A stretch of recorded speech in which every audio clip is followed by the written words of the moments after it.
wa rahmatullah wa barakaatu. waaw man la Meissa maa ngi leen di nuyu yéen ñëpp kenn ku ci nekk ci turam ak santam di nuyu bu baax a baax surtout waa diaspora bi yëpp tey nag dama bëggoon ñëw pour ñu waxtaan ci benn émission bu ñuy teg en place luñ ci jublu nag mooy waxtaan ak sénégalais yi fépp fu ñu nekk rek ci àdduna ak ci biir Sénégal ci yan enjeu ñoo am ci élection 2019 yi nga xam ni ñi ngi waaj a ñëw ma ciy jàppale nag benn jeune bu tudd Cheikh Gueye bu ma contacté woon yor benn site bu tudd sunuinfo.net ñëpp xam nañ ma ci bëgg dimbale sénégalais yi surtout bëgg dimbale la jeunesse surtout nag jeunes yi nga xam ne ñi ngi foofu biir Sénégal di jéem a développer benn affaire parce que dama gis ne ñooñu bu ñu réussir rek dina ñu tax ñu dimbale seen réew et puis dina gëmloo xale yi que ni ci biir réew mi war nañ ci mën a tekki donc lu ñu jublu bi ma contacté ma ni ko man dinaa la jéem a jàppale au maximum de mes moyens et pour def promotion wu sunu info.net bi nga xam ni moom suite à des péripéties yi nga xam ni rencontré na ko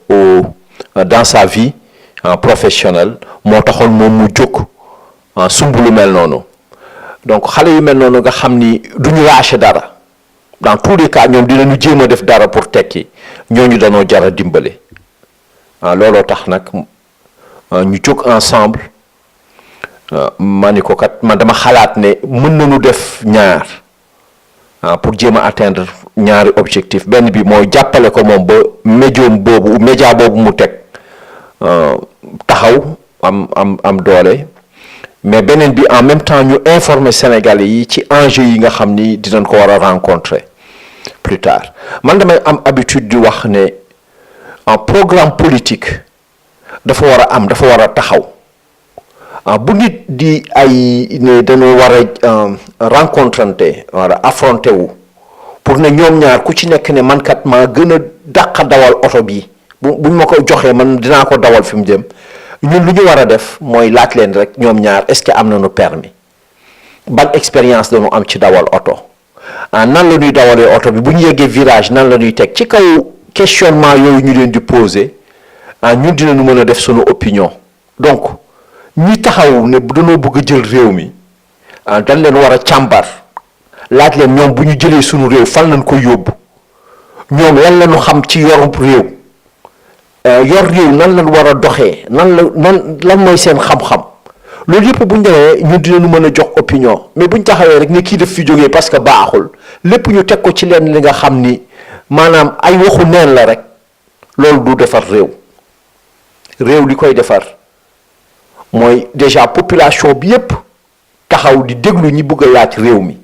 ñooñu tamit il faut que fekk liggéey nañu am nañu programme bu clair pour xam ñoom fan la ñuy yóbbu donc ci kaw liggéey yooyu la ñu nekk donc dina am ay plusieurs émissions yi nga xam ne dinañ ko def ci yenn enjeux yi nga xam ne ñun xalaat nañ ni kat le débat va se poser sur cela et biñ ci njëkk a xalaat bu am importance mooy ci sunuy ressources yooyu nag dafa am benn bu bees bu ci feeñ ñu koy wax pétrole mais pétrole dafa ànd ak aussi malédiction maanaam dëkk yi am pétrole yépp gis nañu xeex yi fay am donc du ñu def dara lu dul bàyyi leen ngeen xool tuuti rek ci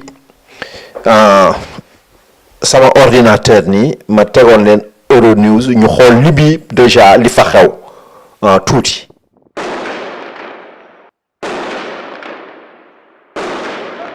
À Benghazi, les combats ne faiblissent pas.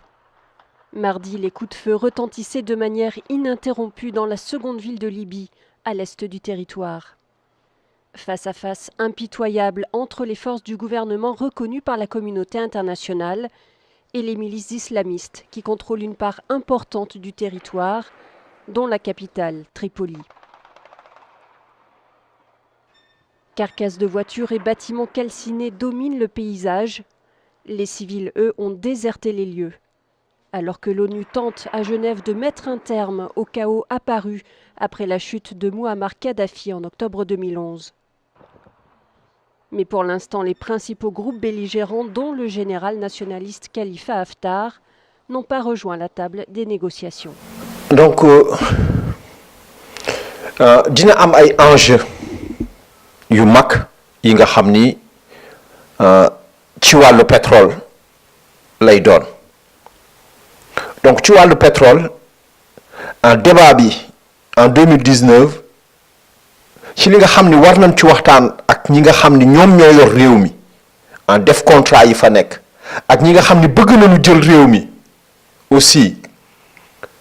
war nañu am benn jàkkaarloo bu ñuy ñun édifier ci nan la ñu war a taxawee parce que coow li parfois bëri na Sénégal mais lu ci bëri tamit nit yi li ñuy wax xamuñu ko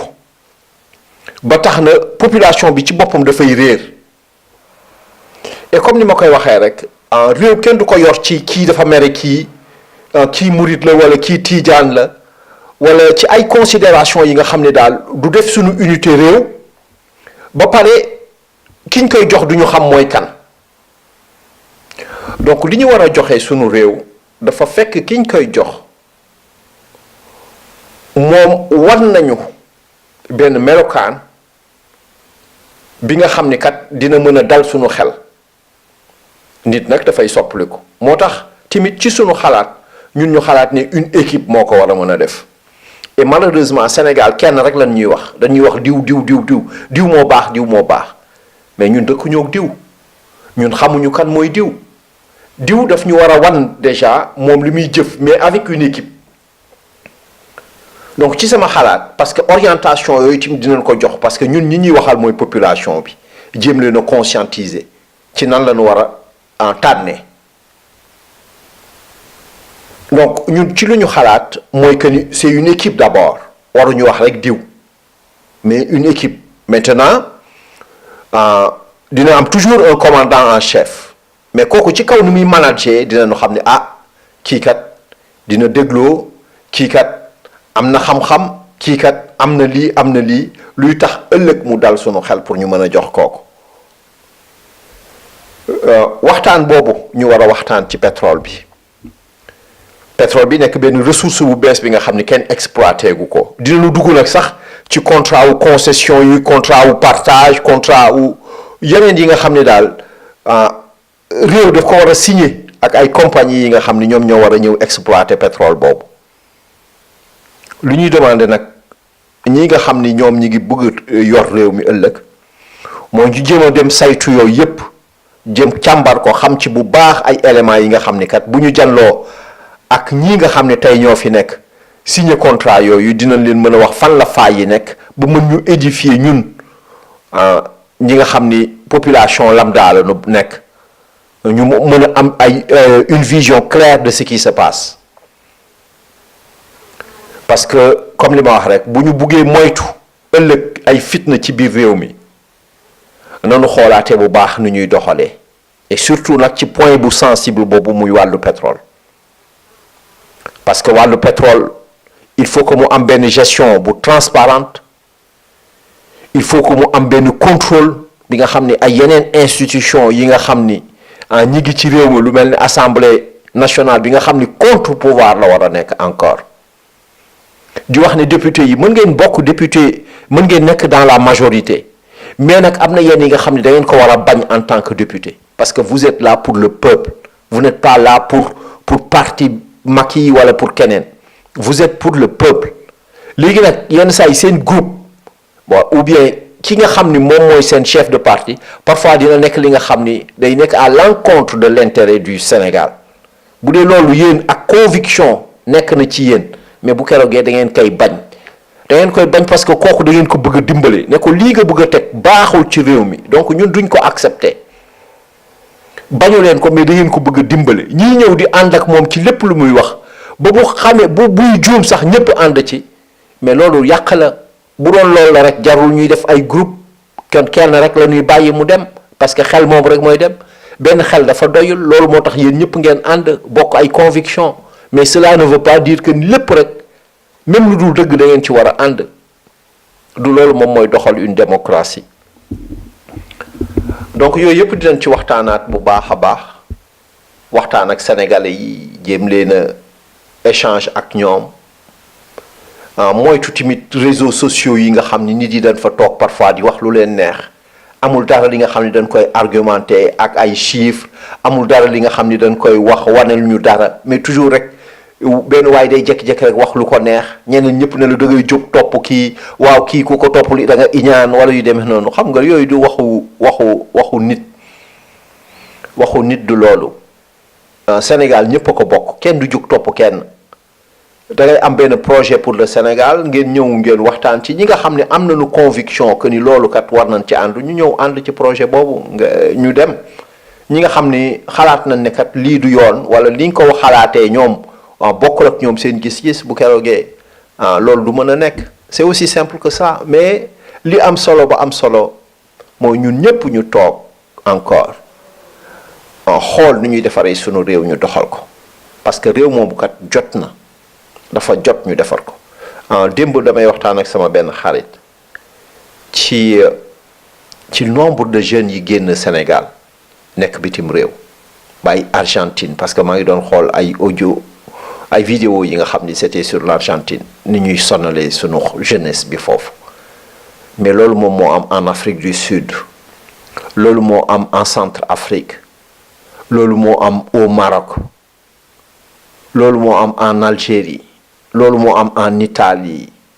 en Amérique donc ñun sunu jeunesse mi ngi vidéo or li war a construire un pays c'est la jeunesse mag yi amatuñu doole pour liggéey xale yi ñoo am doole pour liggéey donc bu dee jeunes yooyu yëpp dañoo vidéo ci pays bi qui va construire ce pays là qui va construire mais am na yeneen domaine xam nga yi nga xam ni dinañ ci dugg lu mel ni agriculture dinañ ci dellu si waat dinañ dellu sur l'énergie dinañ dellu si sur l'armée dinañ dellu si ay pàcc yu bari ay secteurs yi nga xam ne ñun kat xalaat nañ ni débat bi foofu lay posé wu delluwaat rek di wax ne ñëpp ñi nga xam ne bëgg nañu jël réew mi nañu construire ay équipes yu solide nañu ànd ak ay nit yi nga xam ne pas ñuy ñëw rek di leen tàccu mais ñi nga xam ne am nañu bokk tuuti xam-xam yi nga xam ne dina bu ñu ñëwee dimbali leen dinañu bâtir ce pays là jot nañu def ko ñu dellu di leen jégalu di leen baalu bu baax a baax di leen wax ne bu leen fàtte rek lii war a jàll yëpp nga xam ne ay suite la